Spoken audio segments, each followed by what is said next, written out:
If you know attended a conference in the last 2 years, there's been a guy who's got up on stage and has talked about AI. And today, I am that guy, okay? So I apologize about that. But what I hope to be able to do is to give you a sort of a perspective from a practitioner, from someone who's owned a mortgage brokerage since 2012.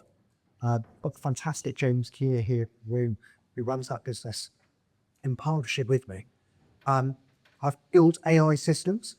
I've worked in agency, and I've sort of delved a bit like Terry into the world of AI. So I come from a really practical point of view, the stuff which is actual that you guys can use today.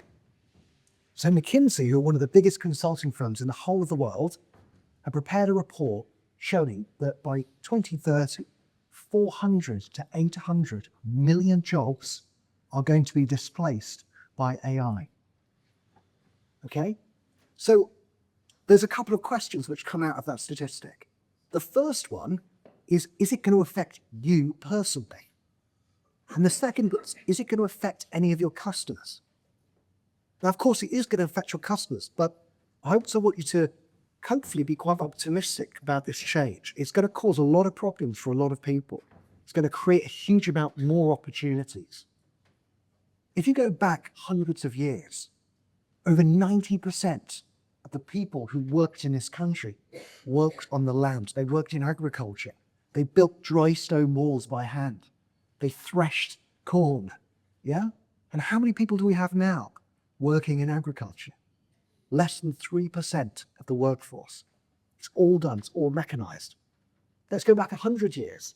And let's go back to the Industrial Revolution where people working in coal mines. Terry would have been there in the steel mill. Yeah? But he's not, and he never was. So given the order, obviously, he would have worked his way up. He'd be an empire.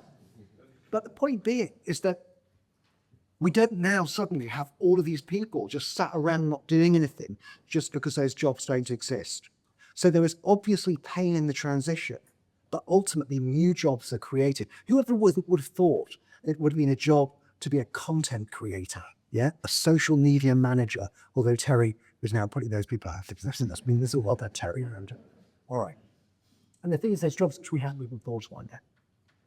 So my question to you is this: will AI replace what you do as mortgage brokers? Are we in a position now, or at some point in the near future, where the job that you undertake will be fully automated? Well, I guess it depends on what you think the job is that you do. Because if your job is to find the best costed product for a customer, then yes, clearly AI can do that just as well as you, and probably better. But that's not the job that you do. So I want to introduce you to this lady, my darling wife, Claire. Well, I know what you're thinking when you look at that picture, and yes, she is punchy.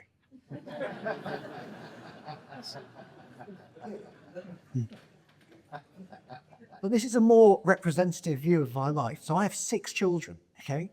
And 5 of them with my wonderful Claire, and all of them live at home. So my eldest is 23, my youngest is 9. So we have a busy life, so we're bad to spot. And Claire, I met her when she was a mortgage broker when I was a estate agency area manager working in a corporate agent. And we got together quite shortly afterwards, after she begged and begged and begged. That's $6.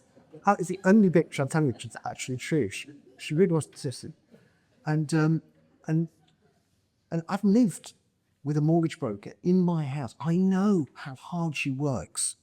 She's actually just changed profession. She's started a midwifery course. So she's now at York University doing midwifery, which she started in September, which is absolutely fantastic. But for most of our lives together, I've seen her working so hard for our clients, always being on. So I fully understand that this isn't just a job of looking on a spreadsheet to try and find the best deal or a sourcing system. That's not your job. Your job is actually about helping people move on with their lives, giving them reassurance at that key moment. And I'm going to come back to it with a bit of evidence as to how AI can help you and what you must not fall into the trap of by trying to deploy AI into a place that it shouldn't be. Now, a little bit about my background. Terry's bigged me up, which is really kind of him. But basically, I've got problems. Okay? I've got lots of problems. I've got a problem, which is that I see opportunity everywhere. And the discipline, and I love the way that Terry described it, he's got all in on the Wealthy Advisors Club. And he's got something which I don't, which is that discipline. So the consequence of that is that in 1990, when I started my career, started an agency, a bit like Terry, I worked my way up quite quickly. 24 years old, youngest regional director in Countrywide, which was the biggest agency in the UK at that time. In 2008, in October 2008, it seemed like the perfect time to set up my business, just as the Northern Rock queues were, people wanted to get their money back. And of course, when others zig, zag, okay? Opportunity is created in the opposite direction to the crowd. And so James Baker, my business partner and cousin, built a really successful business, which is still trading today as Preston Banker. We've bought businesses, we're multi-award winning, and we won the overall best estate agent in the UK in the best estate agent guide in 2017. And I think Raj, you're part of the business when that happened in the Oakland office. So did we actually know the awards? Yeah, fantastic. So we won the overall best agent in the UK. Every single one of our businesses was ranked in the top 100 out of 26,000. So in terms of the quality of what we delivered, it was really good. I co-founded Preston Baker Financial Services in 2012. It's now called Feel Good Financial. We won the overall best financial services business and agency in 2016. I did my first prop tech business in 2015. I've set up a land promotion business which funds 70 planning applications across the UK at the moment. And then I've set up a software company which supports estate agency businesses to make digital transformations, in particular in AI. And now, in my spare time, when I'm not at home with my kids, I come on the road where I talk to businesses about how they can adopt AI and how they can transform their businesses. And that's who I am. But the question is, what are you? And what I want you to think about is these two pictures. So what does a bar of gobbles, and I'm not sure what the word for a bit of wheat is, but a shekel of wheat, what do they have in common? So both of them are commodities. Do you know what a commodity is? So a commodity is something which is differentiated only on its price. We don't assume this difference in quality. And the question is whether or not you allow yourself to become a commodity. Because if you become a commodity, you can only be differentiated based on price. And when I look at this is a survey from the Best Estate Agent Guide.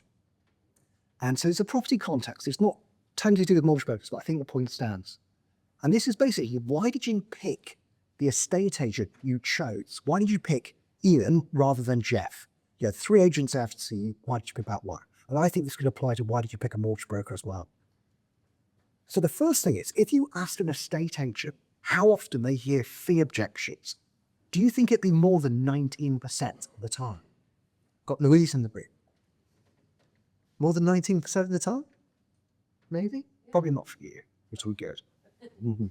So why do they pick the agent fee challenge? So the first one, the number one, is that I felt confident in them. The second is I liked and I trusted them. The third one is I was pleased with the valuation of my property. And fee get right down here at 19%. But I think the fundamental truth is that the reason as brokers we might hear a domicile who's not charging a broker fee, or an agent that we hear in a domicile who's offering to do it cheaper, the reason we hear that is because if they don't like us, it's a cop-out, isn't it? If you don't like me, if you don't trust me, if I haven't done enough to build rapport with you, to demonstrate a difference, you're going to tell me it's the fee. But when customers are asked privately, they tell us that's not the core reason. So I'm going to try and bring this back to AI. Because when I talk about AI, I just want to really impress upon you that having a fancy whizzy system is not going to be the reason that you win all this business. Okay? It's not going to be it. It's about you and what you do. And Terry and the other speakers today are going to talk to this point about how you differentiate your service and how you make sure you stand out. So where you need to leverage your own personal skills is values, relationships, trust. And for AI is brilliant in certain contexts. Terry's already got a lot of this under control. AI does not have a bad day. AI doesn't go out and get pissed. and then wake up in the morning and think I'm not going to rock up to work, okay? If you tell AI to do something at 8:30 a.m. every Monday morning, it will do it at 8:30 every Monday morning. I did training with estate agents. I was training a group of 50 estate agents at UK's biggest estate agency group 2 weeks ago. If I was to go back to see those same estate agents in 6 months' time, what percentage of my training do you think would have stuck? A small error. No, I'd like to think I'm a really good trainer, Terence. It's just, yeah, it's moving that quick. That's good though. But here's the point. Training was how many times have you done training? And basically, if I went back and half the people were doing everything I'd asked them to do 6 months' time, I'd consider that to be an unbelievable job. If I train AI to tweak what it does, if Terry feeds in his sales tips into AI, it does it every single time. So consistency, optimization, and AI works just as well with one customer as it does with 100,000. So one of the risks for you guys in the room as relatively small businesses is that big businesses are going to have a huge advantage with AI. And one of the reasons that I'm so passionate about supporting the Wealthy Advisors Club, the reason I believe that Terry is absolutely onto the right thing, is because working together, you can actually create a scale that big boys are going to have. I want to give you a couple of examples in a minute. So I've got 3 things I want to share with you of examples of how people, including myself, have leveraged AI and things that you might want to think about putting into practice in your day-to-day lives. So how can you change where you collect money to change the amount of money that you collect? Okay? How can you respond to leads digitally and at scale? And how does agentic AI work? I'm going to give 2 case studies of other businesses which are dealing with this. So, quick question for you. So there's a bit of audience participation. So grab your pens and pencils, okay? And I've got a number for you to write down. What proportion of the homes you see on Rightmove today are going to end up moving? So what percentage? So write down a percentage number. What percentage? So 100 houses, how many of them are going to end up moving? In a tight period or never? Ever. Never. Right, okay, so, I'm still thinking, yeah, Louise, you've got a number? Right, so if you're above 90%, pop your hand up. Okay, couple, okay, you're in the minority, doesn't mean you're wrong. Okay, 80% or more? Great, 70% or more? 60% or more? Okay, I'm getting there. And then 50% or more? Less than 50%. Okay, all right. So the correct answer for the national statistic across the UK is 52%.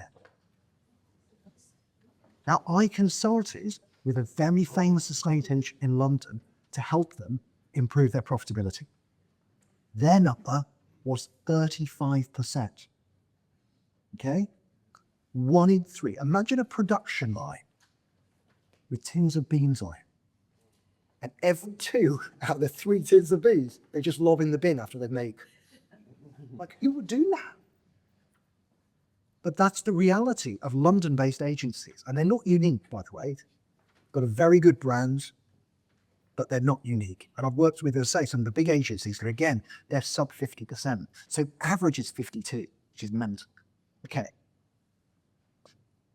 And how long now does it take to get a deal through from the time when you agree a sale to the time where someone moves? Longer than it used to. Longer than it used to, yeah. 5 months. So 5 months is how long it takes to get a deal through. So if you imagine, and again, I'm a state agency bias, it's first time of my career, do you imagine as an agent, you're now putting a house on the market, marketing it for 2 months, hopefully selling it, and only 52% of the work that you do to put a house on the market is going to get paid in 7 months' time. And that applies to those of you who are doing purchase mortgages as well, doesn't it? Probably not quite as acute. But the point I would make is this. The number one thing people ask for my help on now, the number one thing in terms of time aspect, is helping people change their charging model. Okay? So estate agents in particular. So I'm going to show you some stats in a minute about how we have increased our revenue per transaction by 60%, 60. So for every house now, for us to make a sale, we make 60% more money that we made 3 years ago. Well, this is one of the points, and James Keir has adopted this brilliantly in Feel Good Financial as well. So imagine a broker fee in your context. If you charge it on completion, and it was $5.99, yeah? So you charge $5.99 on every completion. My argument, and again, we can argue about the numbers, it might be slightly different in your business, but my argument is the earlier you take that payment, the lower that payment could be, and you'd make the same amount of money. Or put differently, if you took the same amount of money, but you took it earlier, you drive your revenue per transaction. Does that make sense? So on dip, if you charge every customer 300 quid when you did a dip, that's the same as charging them 600 quid on completion. Does that make sense? Okay, so how's this relate to AI? Well, I'll give you a couple of other things. I'll tell you a story. Have a do, Tom. I'll tell you a very quick story. Daniel Kahneman, who's a Nobel Prize winning psychologist, described something called loss aversion. Has anyone heard of loss aversion before? Yeah? So loss aversion is that if we lost 100 quid, that would hurt more than gaining 100 quid. Does that make sense? So effectively, we shy away from loss more than we go to a win of an equivalent size. They did a test for smoking. And if you gave up smoking for 6 months, you get $800 at the end of it. It was an American study. And with another group of people, they had to put a $150 deposit down. And then they got $650 back, plus their stake. Which group do you think quit smoking more successfully? The deposit one. 55% more people gave up smoking because they put money down, even though the deal wasn't as good, because they had skin in the game. Look at this. When customers pay their entire sales agency fee up front, look what happens. This is the withdrawal rate. 8% of them take the house off the market. 92% of people complete if they pay up front. And this is due to the psychological principle of loss aversion. Look at this. No sale, no fee. 38% take the house off the market. So the sort of first, I guess, tip I would give you, the golden nugget, as Terry was describing before, is think about when you're engaging with a client, when can you get them to commit financially? Because they will become stickier and they will actually more likely to achieve the outcome that they come to you for. And this is 60% musky effort. Okay, anyway, I did say it was about AI, not about when you said Brexit, so I'll stick in my leg, do you know what I mean? We'll have the AI guy. So this here is a flexible fee slider. So this idea of like, when do you pay, yeah? And so in my world, Preston Banker, you can pay nothing upfront, something upfront, or everything upfront. And what we've done is we've turned it into this slider here to make it super simple for customers. You can then share that with customers. How did I build that? I built that 10 days ago on the train on the way back from London. I cannot code. Okay? I've got no HTML, JavaScript, CSS. Couldn't tell you. I asked ChatGPT, and over a period of 2 hours on the train, plus another 10 hours of then fannying around at home, I managed to get it to code a fee slider which estate agents can now put their branding into, so they can brand it as their own business. They can share it with their customers, and they can now present this fee strategy they've been using for the last 2 years. And I literally didn't even engage with anyone. And the point is that whether you're working in partnership with Terry or you've got an idea that you want to develop yourself, AI is now providing you with tools that allow you to do things that previously you couldn't do. You can have a little idea, but by the way, I'm selling this to other agents now. So it's not a huge amount of money, but there's probably like $2,000 a month of recurring revenue that I've created in 10 days just from this slider which we built on AI. Okay. I want to bring it back to a mortgage context, example number 2. So there's a brilliant firm that I can't name, so I don't have their permission, but they generate 4,000 leads as a mortgage business every month. Okay. And these are digital leads. They've been knocked back from the major lender and they go through to this mortgage brokerage firm. They've got 40 people who work on a 14 phone call process to convert those leads. At the time where the supplier of those leads was deciding which firm they were going to use, they gave it to 3 different firms. 2 of those firms converted 10% of those leads into booked appointment. This firm, using a 14 phone call process, converted at 22%. Bloody brilliant. Okay? Also bloody expensive, because that's 14 people on the phone making 14 phone calls. So there's a lot of force in this. Okay. The owner of this business, who I met with yesterday, has replaced that system with an AI-based text message system, SNS. Last time I spoke to him, so when I wrote this presentation on Monday, he's managed to improve his conversion to 32% of these leads. No phone calls, no people. He's spending now 10 grand a month to run this system. He was spending 120 grand a month to run this system, and he's now generating 50% more leads. I met with him yesterday, and he told me that the conversion rate is now 42%. No people. Now, it was brilliant listening to what Terry got already for you, because he's already got the system which enables you to do this, which is absolutely brilliant.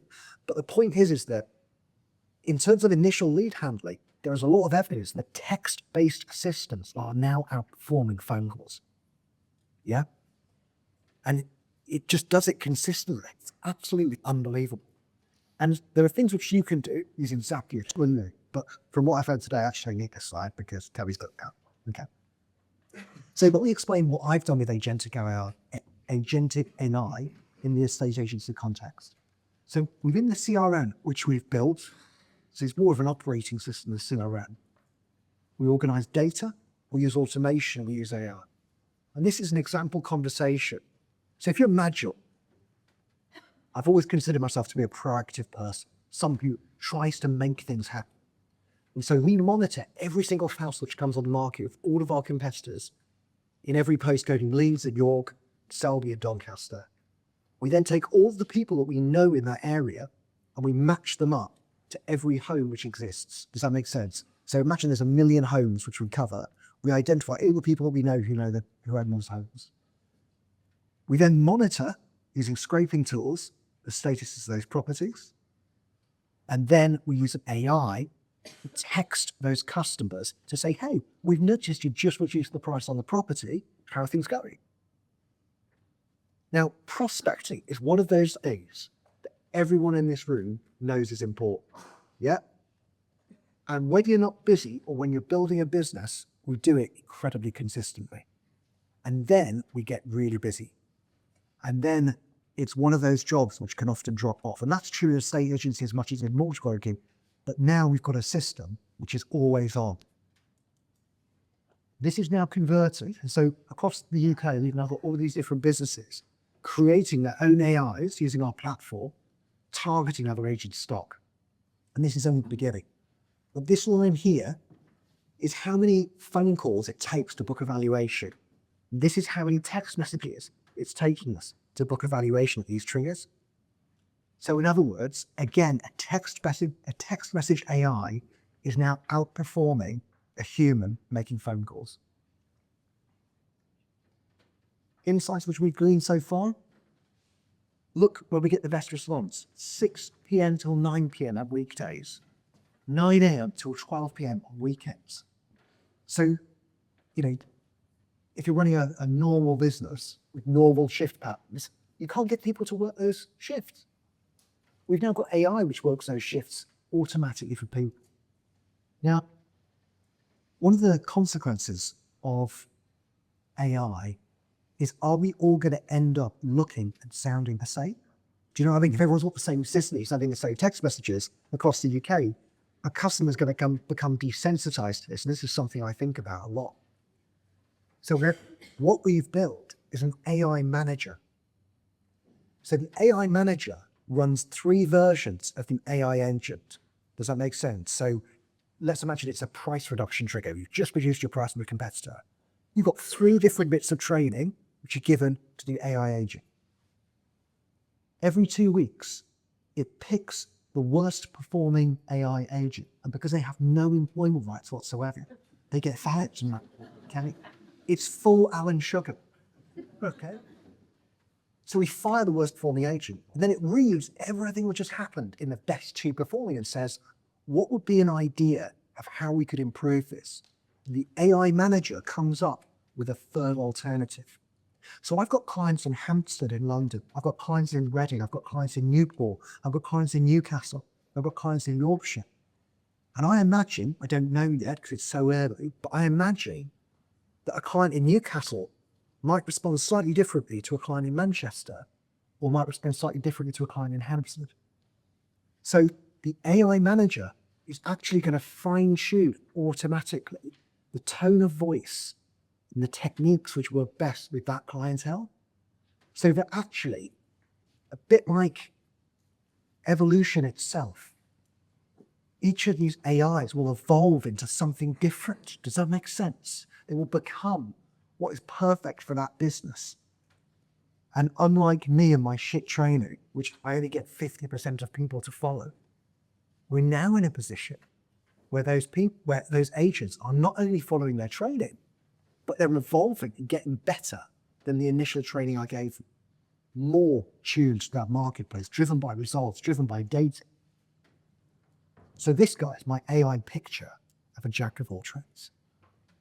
And one of the things which I believe in passionately is that your power of leverage, the things that you're going to be able to accomplish quickly, is going to expand rapidly with these tools. You're going to be able to do things like me, a complete numpty who was able to code an app in 12 hours, basically for free.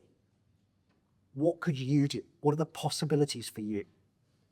So, my final thought, okay, my final thought is that AI is simply a series of very powerful tools. That's all it is. You don't need to, it's not a malevolent robot that's going to come and take your job. But there are, yes, thinking about it, there are elements of this which, if you don't adapt, you will perish. And one of the things which you've got such a benefit being part of this club is you've not only got each other to bounce off in terms of the community, but you've also got Terry championing this. So this is my LinkedIn. If anyone's interested in this sort of stuff, I publish a weekly newsletter and you can jump on that and have a look. So listen, thank you so much for listening and taking some kind of input from the fate agents. I know it must hurt a little bit. Great to see you all. Thank you.